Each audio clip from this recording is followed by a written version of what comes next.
Now Deborah, a woman and a prophet, the wife of Lapidot, was judging Israel at that time. She used to sit under Devorah's palm between Ramah and Beit-El in the hills of Ephraim, and the people of Israel would come to her for judgment. She sent for Barak the son of Avinoam from Kedesh in Naphtali, and said to him, Adonai has given you this order. Go march to Mount Tabor, and take with you 10,000 men from the people of Naphtali and Zebulun. I will cause Sisera, the commander of Yavin's army, to encounter you at the Kishon River with his chariots and troops, and I will hand him over to you. Barak answered her, If you go with me, I'll go, but if you won't go with me, I won't go. She replied, Yes, I will gladly go with you, but the way you are doing it will bring you no glory, because Adonai will hand Sisera over to a woman. Then Devorah set out and went with Barak to Kadesh.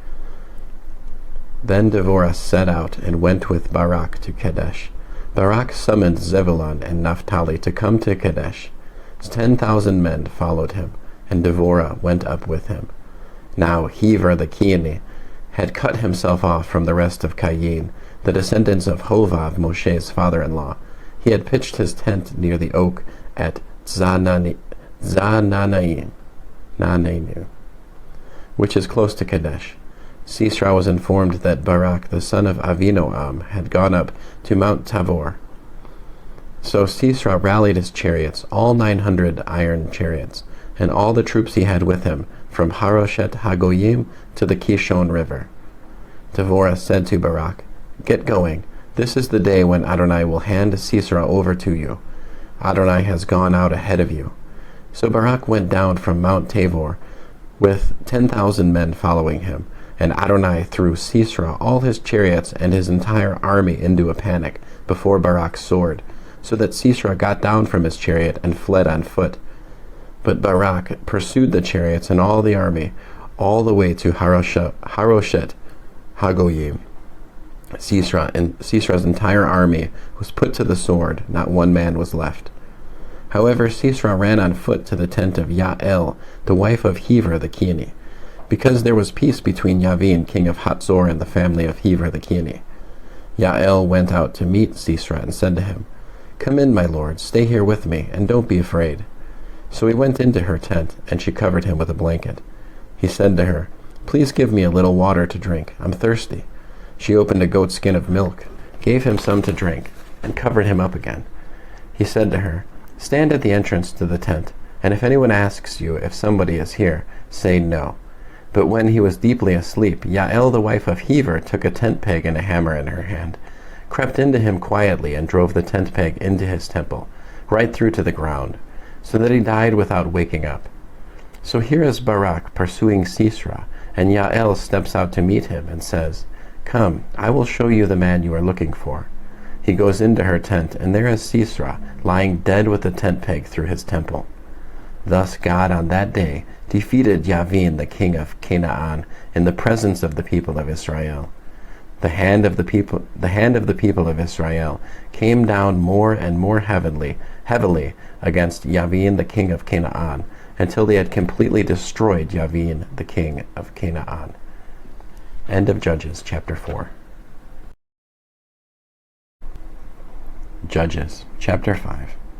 On that day, Devorah and Barak, the son of Avinoam, sang this song. When leaders in Israel dedicate themselves and the people volunteer, you should all bless Adonai. Hear, kings, listen, princes. I will sing to Adonai. I will sing praise to Adonai, the God of Israel.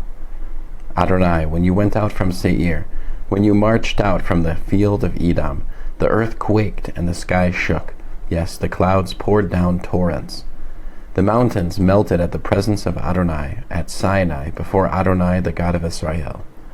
In the days of Shamgar, the son of Anat, in the days of Yael, the main roads were deserted. Travelers walked the byways. The rulers ceased in Israel. They ceased until you arose, Devorah, arose a mother in Israel. They chose new gods when war was at the gates. Was there a shield or spear to be seen among Israel's 40,000 men? My heart goes out to Israel's leaders, and to those among the people who volunteer.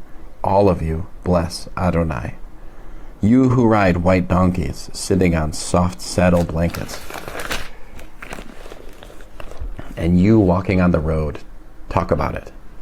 Louder than the sound of archers at the watering holes will they sound as they retell the righteous acts of Adonai, the righteous acts of his rulers in Israel. Then Adonai's people marched down to the gates. Awake, awake, Devorah, awake, awake, break into song. Arise, Barak, lead away your captives, son of Avinoam. Then a remnant of the nobles marched down. The people of Adonai marched down to me like warriors. From Ephraim came those rooted in Amalek. Behind you, Benjamin is with your peoples. From Machir, the commanders marched down, and from Zebulun, those holding the musterer's staff. The princes of Issachar were with Devorah, Issachar along with Barak. Into the valley they rushed forth behind him. Among the divisions of Reuven they made great resolutions in their hearts. But why did you stay at the pens for the sheep and listen to the shepherd's flute playing for the flocks? Concerning the divisions of Reuven, there were great searchings of heart. Gilad lives beyond the Yarden. Dan, why does he stay by the ships? Asher stayed by the shore of the sea, remaining near its bays. The people of Zebulun risked their hearts, their lives, Naphtali too, on the open heights. Kings came, they fought. Yes, the kings of Canaan fought at Ta'anach, by the waters of Megiddo. But they took no spoil of silver. They fought from heaven, the stars in their courses. Yes, they fought against Sisera. The Kishon River swept them away, that ancient river, the Kishon River. O my soul, march on with strength. Then the horses' hoofs pounded the ground. Their mighty steeds galloped at full speed. Curse Meroz, said the angel of Adonai. Curse the people living there with a bitter punishment for not coming to help Adonai against the mighty warriors. Yael will be blessed more than all women. The wife of Hever the Kenite will be blessed more than any woman in the tent. He asked for water, and she gave him milk. In an elegant bowl she brought him curds. Then she took a tent peg in her left hand, and a workman's hammer in her right. And with the hammer she struck Sisera, pierced his skull. Yes, she shattered and crushed his temple. He sank down at her feet. He fell and lay there. He sank at her feet. He fell. Where he sank down, there he fell dead. Sisera's mother looks out the window. Peering out through the lattice, she wonders, why is his chariot so long in coming? Why are his horses so slow to return? The wisest of her ladies answer her, and she repeats it to herself. Of course, they're collecting and dividing the spoil. A girl, 2 girls for every warrior. For Sisera, a booty of dyed clothing, a plunder of colorfully embroidered garments. 2 embroidered scarves for every soldier's neck. May all your enemies perish like this, Adonai, and may those who love him be like the sun going forth in its glory. Then the land had rest for 40 years. End of Shoftim, chapter 5.